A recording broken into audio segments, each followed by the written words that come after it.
Hello बच्चों, the Mansa coaching classes YouTube channel पर हम आपका हार्दिक स्वागत करते हैं।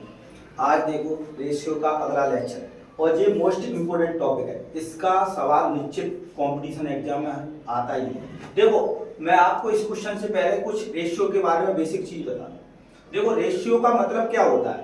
वैसे मैंने आप लोगों को यूट्यूब पे ये लेक्चर नहीं डाला है उसकी थ्योरी, पर मैं आपको बता दूं। देखो रेशियो का मतलब होता है समान इकाई में बांटना या संबंध प्रकट करना ही अनुपात कहलाता है। समान इकाई का मतलब जैसे मैंने बोल दिया 5 रुपए और 10 रुपए, तो अनुपात प्रकट हो जाएगा। अनुपात प्रकट करेंगे तो कैसे लिखेंगे 5:10, तो मतलब 1:2 हो जाएगा 5 से काटे। अगर मैंने यहाँ बोल दिया 5 रुपए और 100 पैसे, तो अनुपात प्रकट नहीं होगा। अनुपात की डेफिनेशन होती है समान इकाई में अनुपात प्रकट करना या बांटना ही अनुपात कहलाता है।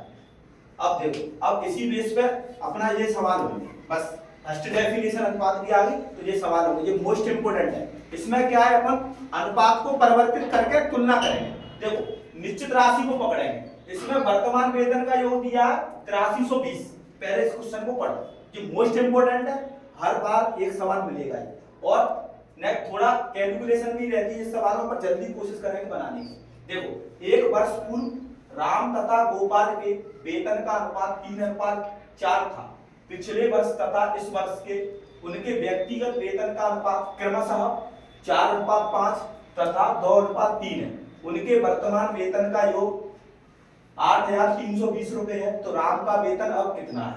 अब देखो तुलना से बनेगा, पर कैसे बनेगा, इसमें कंडीशन दी है। यहाँ वेतन का योग क्या दिया, वर्तमान का, तो अनुपात को बनाएंगे वर्तमान में। हर हालत में कंडीशन दी होगी, अनुपात को वर्तमान में बनाना पड़ेगा तभी तुलना होगी। अनुपात का नियम कहता है समान इकाई में तुलना करते हैं। देखो अब एक वर्ष पूर्व दिया, एक वर्ष पूर्व कितना दिया, राम तथा गोपाल का 3:4 था। अब देखो कुछ ना कुछ लिंक दी होगी। अब पिछले वर्ष का मतलब एक वर्ष पूर्व ही है और इस वर्ष का मतलब वर्तमान। तो देखो पिछले वर्ष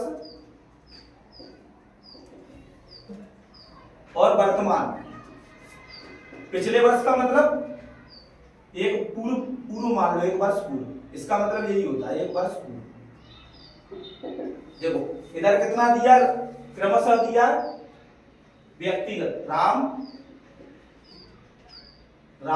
को कितना दो है 4:5 और गोपाल को दिया है 2:3। अब देखो अगर मान के चलो बाई चांस, अब ये एक वर्ष पहले का अनुपात है, अगर ये वर्तमान का अनुपात बन गया तो अपन तुलना कर सकते हैं। तो इसको अपन बनाएंगे। आप बोलेंगे सर जी वर्तमान का अनुपात ये है, पर ये अलग घर है, यहां से तुलना नहीं हो सकती, गलत हो जाएगा। क्योंकि यहाँ ये दोनों का एक वर्ष पूर्व। अब आप बोलेंगे सर 5 और 3 8 से तुलना करके ऐसे निकालो, ऐसे नहीं। फिर इसका मतलब क्या है, ये कंडीशन दी है। देखो अब अपन वर्तमान का अनुपात निकालेंगे। इसमें हेडिंग बनवाई जाती है अनुपात को परिवर्तित करके तुलना करने पर। अनुपात को परिवर्तित करेंगे तभी तुलना होगी। देखो अब अनुपात को परिवर्तित कैसे करेंगे, पहले देखो मैं निश्चित करके बता रहा हूँ। निश्चित होगा तभी तुलना होगी। तो देखो वैसे तो कट जाएगा 3x और 4x। अब देखो जी एक वर्ष पहले का, एक वर्ष पहले से तुलना करते हो, राम की तुलना राम से, और पूछ अपन ने निकालना किसका अनुपात है, निश्चित राशि देखेंगे वर्तमान का निकालना है, उसको गुणा के रूप में लिखते हैं इंटू 5 अनुपात। अब देखो गोपाल की तुलना गोपाल से करेंगे, एक वर्ष पूर्व 2 और निकालना क्या है वर्तमान का, तो 3। अब ये अपना वर्तमान का अनुपात बन गया। अब देखो इसको काट लो, x से x कट जाएगा, ठीक है, यहां से 2 तो कितना हो गया 15/4 अनुपात 6। तो 15 अनुपात कितना हो गया 24, गुणा कर दिया क्रॉस तो कितना आ जाएगा जी, 3 से काटो 5:8, 5:8 आ गया। ये किसका आया, वर्तमान का। अब बस वही नियम लगा दो।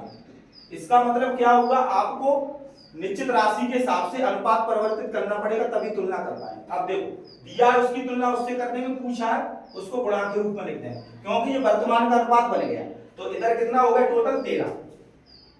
पूछा किसका है, राम का वेतन अब कितना है, तो राम का कितना है 5 × 5। अब देखो 13 से काट दो, 13 × 78 और क्या बची 5, 13 चौक 52 इंटू गुणा करो 0, 4 5 20 की 0, 5 30 और 2 32। तो इस तरीके से अपन आंसर निकाल सकते हैं 3200 ए ऑप्शन हो गया। देखो जी अभी आप लोगों को अगर इसको और तरीका से बनाएंगे तो बहुत लेंथी हो जाता है। इसमें क्या ध्यान रखना है, इस टाइप के सवालों में आपको निश्चित राशि के हिसाब से अनुपात परिवर्तित करना पड़ेगा। और इसी बेस पे कॉइन वाले अगला लेक्चर आएगा, कॉइन और सिक्का वाले सवाल होते हैं वो इसी बेस पे होते हैं, क्योंकि उसमें सिक्का बनाना पड़ता है, कभी रुपए बनाने पड़ते हैं, क्योंकि निश्चित राशि के हिसाब से अनुपात को परिवर्तित करते हैं। तो ये हेडिंग बनवाई जाती है, इसके कम से कम 50 से 60 क्वेश्चन कराए जाते हैं और ये 100% एक क्वेश्चन आता ही है कंपटीशन में। अब देखो दूसरा सवाल इस तरीके से, दूसरा सवाल मोस्ट इंपोर्टेंट है, मोस्ट ये वाला टाइप बहुत इंपोर्टेंट है और हर बार पूछा जाता है, कांस्टेबल में भी पूछा गया, रेलवे एसएससी में तो फेवरेट है। देखो ए और बी का वेतन का योग कितना है 2100 रुपए। निश्चित राशि को पकड़ो, जी क्या दिया वेतन मतलब आय दीजिए टोटल 2100 रुपए। अब देखो ए अपने वेतन का 80% खर्च करता है और बी 70% खर्च करता है। यदि उनकी बचत में 4:3 का अनुपात हो तो ए का वेतन कितना है? तो देखो बचत का अनुपात कितना दिया 4:3 ए और बी। अब देखो आप लोगों को आय का अनुपात बनाना पड़ेगा हर हालत में, तभी तुलना कर पाएंगे। तो देखो 80% टोटल आय कितनी होती है परसेंट में 100% होती है, तो 80% खर्च कर रहा है तो बचत कितना करेगा 20%। तो बचत की तुलना बचत से, आय निकालना है, आय हमेशा 100% रहती है 100% को गुणा करो या मत करो बात बराबर है। अब देखो वो तो कट जाएगा। अब इधर देखो बी में बी कितना खर्च कर रहा है 70%, तो कितना बचा 30%। तो दिया बचत की तुलना बचत से पूछा क्या आय। अब देखो जी आय में परिवर्तित हो गया, आय का अनुपात बन गया, तो अब तुलना कर सकते हैं। देखो इससे ये कट गया 1/5 और 1/10, तो कितना आ जाएगा इसको ए और बी का 10 एलसीएम ले लो तो कितना आ गया 2 और 1, 2:1 आ गए आय का ए और बी। अब देखो अब तुलना कर सकते हैं। अब देखो कितनी दिया है टोटल आय या कितनी होगी 2 और 1 3 दिया है, उसकी तुलना उससे। और पूछा क्या है ए का वेतन कितना है, तो पूछा उसको गुणांक रूप में लिखते हैं, 7 पे काट दो, वो 3 से काट दो 7 बार, तो 1400 आंसर आ गया। तो इस तरीके से अपन निकाल सकते हैं बहुत जल्दी में। इसमें क्या ध्यान रखना है आप लोगों को, निश्चित राशि के हिसाब से अनुपात बनाना पड़ेगा तभी तुलना होगी। तो अब आप लोगों ने निश्चित राशि के हिसाब से अनुपात बनाना सीखे तो बहुत जल्दी में क्वेश्चन हो जाएंगे। अब अगला लेक्चर कल आएगा कॉइन वाला, तो वो भी ऐसे ही हल होते हैं, कल सिक्के पे आधारित क्वेश्चन करेंगे। बस लास्ट क्वेश्चन और करो, देखो लास्ट क्वेश्चन भी ऐसा बिल्कुल ऐसा। अब देखो व्यय का मतलब खर्च का अनुपात कितना दिया है 16 12 और 9। अब देखो वे अपनी आय का 20% 25% और 40% बचाते हैं, तो खर्च की तुलना खर्च से करेंगे और आय निकालेंगे। आय कितनी होती है हमेशा, आय बराबर क्या होता है खर्च प्लस बचत। आय हमेशा परसेंट में 100% मानेंगे, अगर 20% बचा रहे हो तो 80% खर्च करेगा। तो देखो खर्च की तुलना खर्च से आय कितनी होती है 100, तो आय का अनुपात बन जाएगा। इधर देखो 12 कितना 25% बचा रहे हो तो खर्च 25% बचाते तो खर्च कितना होगा, खर्च कितना हो गया 75 इंटू 100। इधर देखो खर्च की तुलना खर्च से कितना 60 आय 100। देखो ऐसे आय का अनुपात बनेगा। बस इसकी काटा पीटी कर लो, ये तो सीख चुके हैं कंडीशन में कैसे जल्दी में अनुपात निकालेंगे। इससे ये कट गया 100 से 100। अब देखो 1/5 16 16 16 5 80, ये जल्दी में निकालना आना चाहिए, कैलकुलेशन बहुत जल्दी में आएगी तभी सवाल होगी। अब इधर देखो 1/5 3 से काटो 4 3 से काटेंगे तो कितना बार 25 बार, तो 4/25 अनुपात 3 से काटो 3/20। अब देखो इसका एलसीएम ले लो, क्योंकि जब भी जी कंडीशन सिखाई थी जब भी फ्रैक्शन में होता है तो एलसीएम लेकर अनुपात निकाल लेते हैं। 100 एलसीएम हो गया, तो 100 बनाने के लिए 20, 100 बनाने के लिए कितना हो गया 16। देखो 100 का गुणा कर दो कट जाएगा, तो कितना 20 बार, 25 से 4 बार और 20 से 5 बार 15। तो ये आय का अनुपात निकल गया। अब अगर आय का अनुपात निकल गया तो अपन आराम से तुलना कर सकते हैं। तो आय कितनी दी है? निश्चित राशि 35,700। आय की तुलना आय से, तो 20 और 16 36 और 15 कितने हो गए? 51।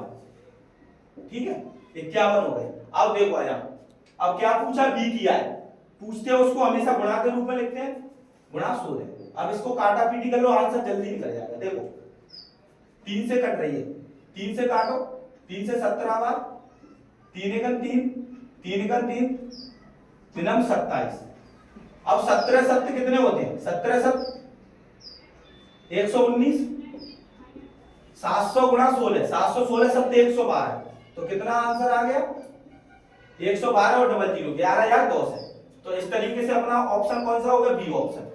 मैं गारंटी के साथ कह रहा हूं, ये 100% ये सवाल कंपटीशन में मिलेगा और लेंथी कुछ नहीं है। बस इसमें एक बात ध्यान रखनी है आप लोगों को, निश्चित राशि के हिसाब से अनुपात परिवर्तित करते हैं।